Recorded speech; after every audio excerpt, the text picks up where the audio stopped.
Probably three items that I would focus on. One is the growing investor appetite for infrastructure. The second would be the government's remaining focused on infrastructure. And third would be the interest in ESG investing. When it comes to the investor interest, what we're seeing is equity and debt investors looking to grow their allocation in infrastructure. But the challenge they face is that there's not a large supply of these projects. When it comes to governments, what you're finding interesting is emerging markets are more strategically focused on infrastructure investment and finding the funds for it, while oddly the developed markets that have aging infrastructure and have the stronger ability to pay are actually more challenged in finding ways to get it done. On the ESG side, what we're finding is investors asking us, what do you think about, what are your views on ESG investing? And it's something that we're finding increasingly the case with a lot of the conversations we're having.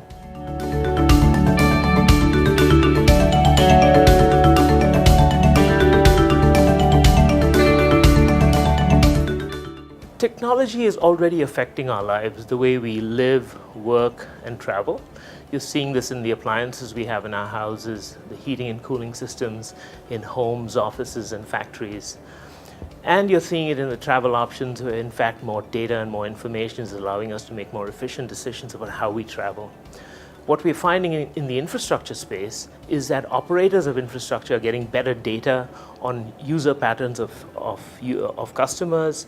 They're getting real-time operations information, and they're getting data on their system condition, which allows them to make better decisions. So we can expect, as we look forward, more of that kind of evolution to take place. But given the kind of technology we're looking at, there will be things that we can barely imagine today that we can expect in the future.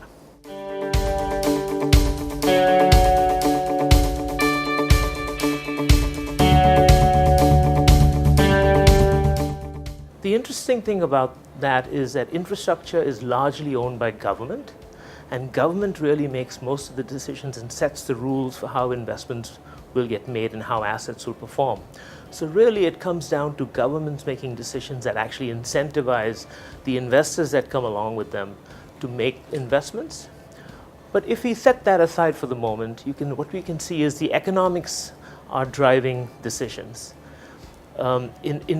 Investors are actually looking and operators are looking at the economics of improving service quality, finding more efficiencies in cost. These are driving decisions to make assets more sustainable.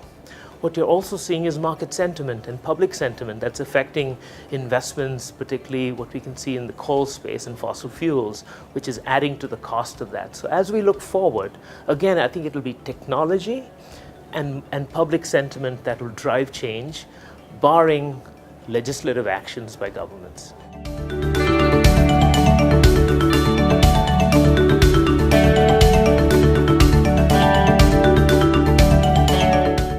I've been involved in the infrastructure space for many years, but for somebody like me, I've realized that I have still a lot to learn about sustainable infrastructure, and this conference has opened my eyes to a few things.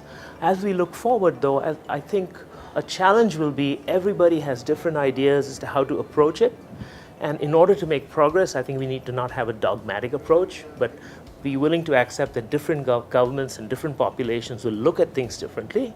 But as long as we're making progress towards that goal, it is more important than any particular approach.